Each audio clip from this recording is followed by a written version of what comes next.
नहीं जाऊंगी, नहीं जाऊंगी, यहाँ मरूंगी, यहीं जीऊंगी। फंस गई सीमा हैदर, सामने आई बड़ी सच्चाई। अब एक और नया ट्विस्ट। पाकिस्तान से आई सीमा हैदर के सच की पड़ताल में हिंदुस्तान की एजेंसियां लगी हैं और अब बड़ा खुलासा हो चुका है। सच्चाई सबके सामने आ चुकी है। सीमा हैदर का अतीत क्या है, इसके हिंदुस्तान आने का मकसद क्या है, इसी सच की पड़ताल में सीमा हैदर और उसके प्रेमी सचिन मीणा समेत घर वालों से 2 दिन की बड़ी पड़ताल हो चुकी है। अब जांच एजेंसियों का शक और बढ़ गया है क्योंकि सीमा हैदर के बयान, तथ्य और दस्तावेज मेल नहीं खा रहे हैं। अब आपको सीमा हैदर की सच्चाई बताते हैं। पाकिस्तान में सीमा हैदर का भाई आसिफ पाकिस्तानी रेंजर्स की टुकड़ी में कराची में तैनात है। ये नजरअंदाज करने वाली बात नहीं है। पाकिस्तान के इस्लामाबाद में सीमा हैदर का चाचा पाकिस्तानी फौज का अधिकारी है। ये भी मामूली बात नहीं है। और ये सीमा हैदर दावा करती है कि इसे पढ़ाया लिखाया नहीं गया, इसकी जबरन शादी कर दी गई, इसके साथ जुल्म हुआ और ये घर छोड़कर भारत आ गई।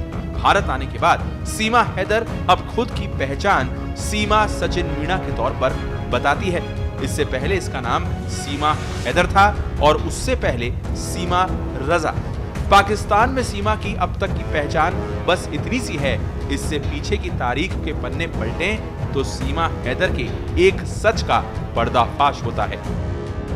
सीमा हैदर के पाकिस्तानी दस्तावेज से सबसे बड़ा सवाल सीमा हैदर की उम्र को लेकर खड़ा हुआ है, जिसे लेकर सीमा हैदर लगातार अलग अलग बयान और दावे करती नजर आई है। सीमा हैदर खुद को 5वीं तक पढ़ी हुई बताती है। सीमा ने पहचान पत्र सितंबर 2022 में बनवाए हैं, यानी वो तारीख जब 2 साल की दोस्ती के बाद सीमा हैदर के प्यार की गिरफ्त में सचिन मीणा पूरी तरह से आ चुका था। तब सीमा ने ये डॉक्यूमेंट बनवाया और उसमें अपनी जन्म तिथि 1 जनवरी 2002 लिखवाई, जिसके हिसाब से सीमा की अभी उम्र बमुश्किल 21 साल है। इन 2 दस्तावेजों में सीमा की उम्र में 6 से 7 साल का फर्क है। सीमा इन सवालों का जवाब नहीं दे पाती कि ऐसा क्यों है। क्या सीमा ने पाकिस्तान में फर्जी दस्तावेज बनवाए थे? इतना ही नहीं, सीमा हैदर के पास भारत में भी कई फर्जी दस्तावेज पाए गए हैं। अब जांच एजेंसियों को ये पता लगाना है कि उन दस्तावेजों को बनाने में उसकी किस ने मदद की थी। सीमा हैदर की फिलहाल जांच की जा रही है, जिसमें पता चला है कि वो दिल्ली एनसीआर के कई लड़कों से बात करती थी। कुछ लड़के अन्य राज्यों से भी थे। इन सब से भी वो ऑनलाइन गेम पबजी के जरिए संपर्क में आई थी। ऐसा कहा जा रहा है कि आईबी ने कुछ इनपुट भेजे हैं। ये शक है कि उसे कहीं आईएसआई ने तो नहीं भेजा। एटीएस उसके पासपोर्ट, आधार कार्ड और बच्चों से जुड़े दस्तावेजों की जांच कर रही है।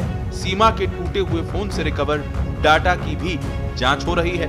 फिलहाल सीमा हैदर से पूछताछ जारी है। उसे लेकर अब भी कई सवाल बने हुए हैं। स्पेशल रिपोर्ट, पत्रिका टीवी।